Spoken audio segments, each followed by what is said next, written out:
Hey Mancavians, this is Bob for DaBob's N-Scale Mancave, and today we're doing a review of Tangent Scale Model's highly controversial brand new offering in N-Scale, the 3600 cubic foot quad hopper in Union Pacific paint scheme. Let's take a look at that right now.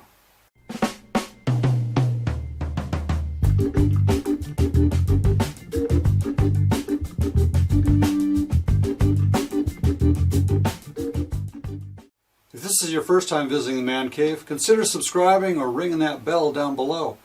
Leave a comment, tell me what you liked or didn't like, then give me a thumbs up or a thumbs down, and hope you enjoy. Let's go see what I have for you today. Okay, this tangent scale model represents basically 6,400 Union Pacific quad hoppers that were made in the 1970s, and they were made by Bethlehem Steel, and these things look awesome. These have been around for 40 plus years now. This has never been done in N scale by any company, is this 3,300 cubic foot quad hopper. As you can tell from the pictures, there's 13 different paint schemes. Depending on what you're looking for, you're going to see ones that they're just plain hoppers that have no rotating rotary couplers on them. And then, like this one here, it does have a rotary coupler on this side, not the model, but in reality. And then, you have all this unique and true-to-life paint. All the fonts are in the right spots. COTS boards are right there. COTS boxes, basically. And then you also have painted coupler cut levers right here on the end. They're right down here. Those are fragile, be careful of those, they do come off. And you can also see that there's body mounted draft gear and microtrain compatible couplers on there. And so you have body mounted couplers right down here at the bottom, and microtrains couplers. The coal load on top is accurately sloped. As you can see on this side, it's more of a shallow slope. On this side, it's a steeper slope. You can kind of see that, like that. Reason being as well, when they're rolling, the wind blows, let's say on this side, and pushes the coal back a little bit. Plus, it's a little uneven when it gets loaded into the hopper, and so you're going to have some fluctuation and some symmetry. So not everything's perfect, of course. On the bottom we have some good air hose piping right in between those boxes right there. And also you have the doors detailed. You can see the hinges on the doors. We also have on this side, we have the brake wheel on there, right there. You also have a metal etched platform right here for the brake area for the guy to stand on. I don't know if you can see that very well right here, but it's right in there. So here's the elephant in the room. The minimum radius is 18.75 inches. The reason they did that is because this is basically a prototype, and, well, hoppers just don't go around really tight radiuses in reality. But in the modeling world they do. And so they chose to go with the more prototypical look to it when it's operating, and thus that's the minimum radius. There is a however.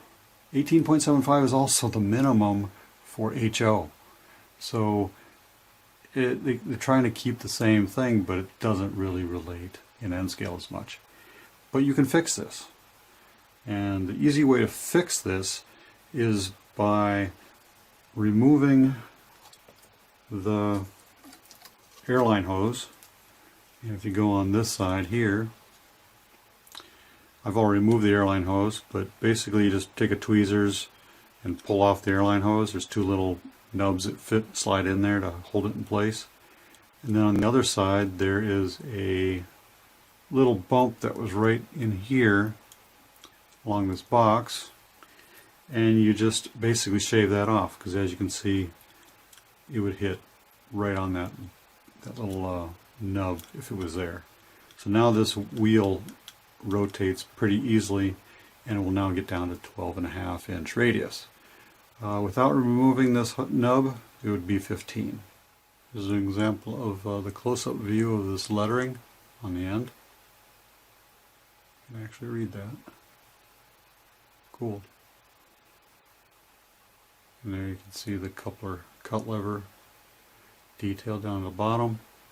These things will come off pretty easily. So be careful when you cut this little nub off, and you can tell that where it was because it's white right now.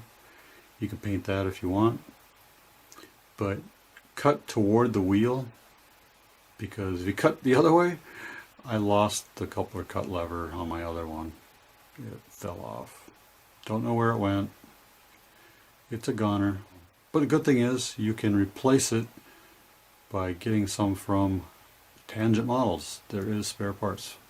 Here is the other end, and you can see the detail there, and you can read the lettering as well. You can see the brake wheel and all those little pieces of detail right there.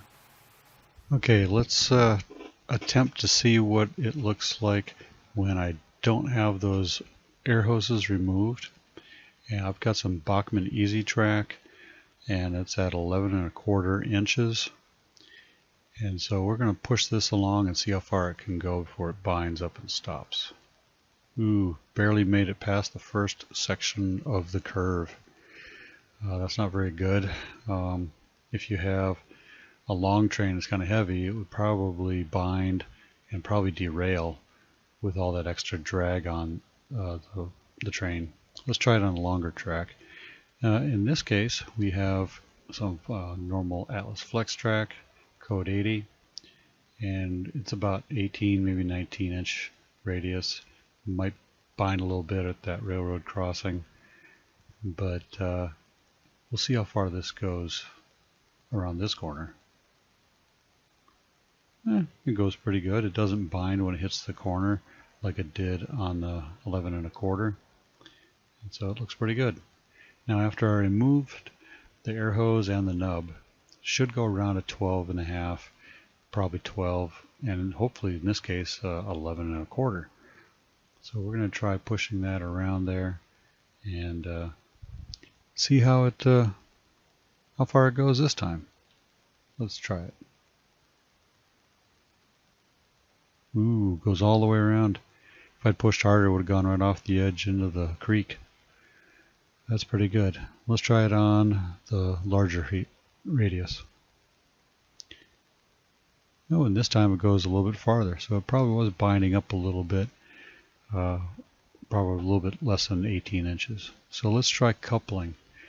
We're going to couple up to a Microtrains coupler, and as you can tell, the difference between the two couplers is the tangent one has a black magnetic trip pin, and if I just push this up in there, it should connect. And let's try it right now. There, nice and easy. Yeah, I barely pushed it, and it would couple really easily. And ironically, it's Santa's coal. You know, it's a nice little coal hopper right there. Because it is getting around that Christmas time of the year. Oh, I wonder how it decouples. You know, it is a compatible Microtrains coupler, so we'll just stick this little pointer stick in there. Most people have, and it just separates nice and easy. Let's try using a different coupler system. In this case, it's a Broadway Limited AC6000 coupler, and just pushing it lightly into the coupler doesn't connect it like it would a Microtrain, so I have to really put a little force behind it and it will couple. But, you know, it's at least better than some other manufacturers' couplers. There you go, Mancavians. This has been my review of the Tangent Scale Models 3600 cubic foot quad hopper. Now, it's a highly detailed model, a lot of good detail with the lettering, and the paint is accurate. There's even coupler cut levers attached, body mounted couplers which are microtrains compatible. You have rubber airline hoses. You even have CNC metal wheels, those 36 inchers, and you also have some detailed piping on the bottom as well, all the ladders on the side. The coal load is not completely symmetrical, which it shouldn't be, and it's got that slope and everything else in it. Highly detailed. They did a really great job on this model. Now, there's an elephant in the room. I can see it, and you can see it, but 18.75 inch minimum radius is way too big for N scale. 18 inch radiuses are the minimum in HO. Well, you can't make a highly detailed model in N scale and expect to have everything perfect, especially the radiuses, with putting in the airline hoses and that other little nub on the other side to make it look more accurate. It just got in the way. There's some compromises that have to be taken off in order for operations to actually work correctly. So in this case, it was really easy. You just take a tweezers and pull off the air hoses and a little X-Acto knife and cut off the little nub on the other side. Just be careful not to cut toward the coupler cut lever, because it will snap it off if you slip, and it's pretty easy to slip with that. So cut toward the wheel and you should be fine. I highly recommend getting this. It's not bad. Sure, a couple little fixes, but in their future releases, I'm sure they're going to address that and come up with a different solution.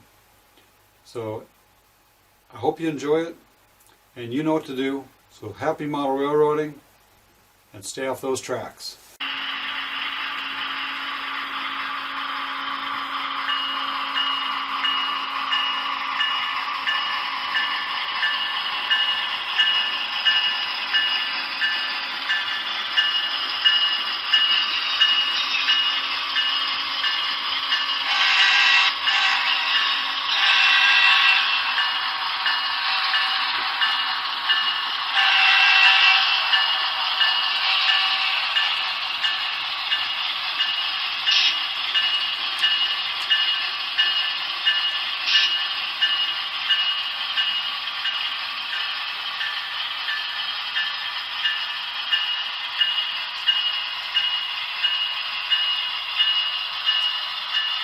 Don't forget to subscribe and like this video. Check out these videos over here. Also click on the links down below to follow me on social media.